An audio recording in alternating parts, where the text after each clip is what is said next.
Okay, how's everybody doing this evening? Hopefully I found a little better, a little closer, a little quieter place to do my video.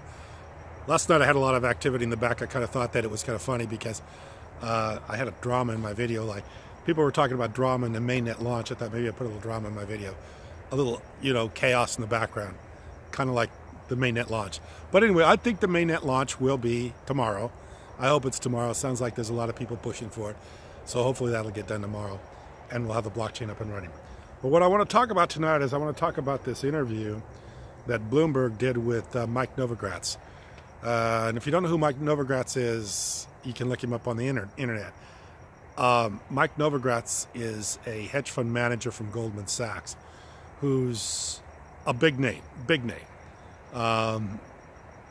involved with a lot of projects. But anyway, he likes EOS. He talked about how much he liked EOS the other night. In fact, he actually thinks there's only going to be a few blockchains survive, and EOS will be one of them. So when Mike Novogratz talks, you need to listen. And also when it's done on Bloomberg, you need to even listen closer. Because Bloomberg is establishment, and so is Mike Novogratz.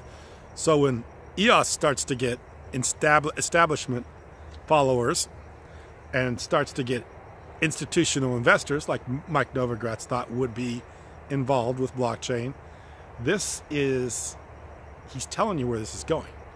Mike Novogratz is telling you where this is going. And the fact that he's on Bloomberg telling you where it's going really tells you where it's going. This just has a few things to overcome. He thinks the timetable's out there just a little bit. Maybe sounds like a year or two, maybe 3. I think he said twice. One was like a little over a year and the other one was a couple years. But he's telling you where this is going. Mike Novogratz is telling you where this is going. And like I say, he's establishment. He knows what's going on. He's involved with the big institutional investors. And he has a play here with EOS. He likes EOS. So you need to listen to people, pay attention to people like that when they tell you stuff like this. And he's telling you where it's going. He's also calls it a disruptor. He sees it disrupting a lot of businesses. And he talked about a little bit how he thought it would be play out in a company like Uber. How you could take Uber to the blockchain and make it better. But Novogratz still thinks about it in a way of hedge fund managers, which is you just go in and buy it. You just go in and you pay a bunch of people and you just do it better on a blockchain. Where the blockchain really is, what's really going on here is it's more of a community thing. Communities will get started and communities are going to affect how successful things are. Not throwing hedge fund management money at it or big investor money at it. This is going to be done by community. And this is what's going on with EOS right now. This is all community, which is the way things can be structured so that you can keep yourself protected from the institutional investors and the hedge fund people from coming in and destroying things like blockchain and keeping it from happening, actually, because of the political, the ability to stop things with the courts, like the Howey test, and also by stopping things politically and through governmental agencies like the Security and Exchange Commission.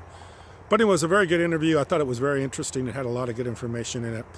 I do think everything will eventually move to the blockchain. And Novogratz is telling you that. He told you that several times. And I think it has a really, EOS has a really bright future, especially when people like that are telling you that.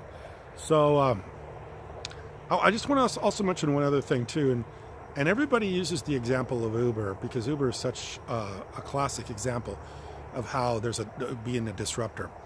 And the way Uber was a disruptor was that it actually had, there were a lot of companies in the country, taxi cab companies, that were entrenched by picking people up and giving them a ride, regular taxi cab companies, where Uber came in and they did it better. But the people, the companies, the municipalities that had rules and regulations and taxi cab companies that had established positions in that business were able to go to and try to stop Uber, but Uber had such an overwhelming effect because they were already being used by so many people that they really couldn't do anything about it. Even though they tried. I mean, people try to classify Uber as a taxi cab company, but Uber come back and said, no, we're a software company, and we don't do taxi cabs, we do software. And it got to a point where they couldn't do anything about it anymore. I think that that's something that's going to happen with airdrops. I think airdrops, as they start to gain momentum and there start to be more and more of them, it'll almost be like the Uber of taxi cabs. This will be like so overwhelming. There'll be so many people, so many tokens launched on the blockchain with airdrops that they'll have an effect where there's so many of them, there's nothing much you can do about it. The SEC can't do anything about it. Institutional investors can't do anything about it because there's just going to be too many to do. Just like Uber had so many, so much going on, so much activity going on, it's hard to stop. This is what's going to happen with the blockchain. There's going to be things moving the blockchain, and there's going to be money raised on the blockchain, and it'll be so much going on that it'll be difficult to stop it.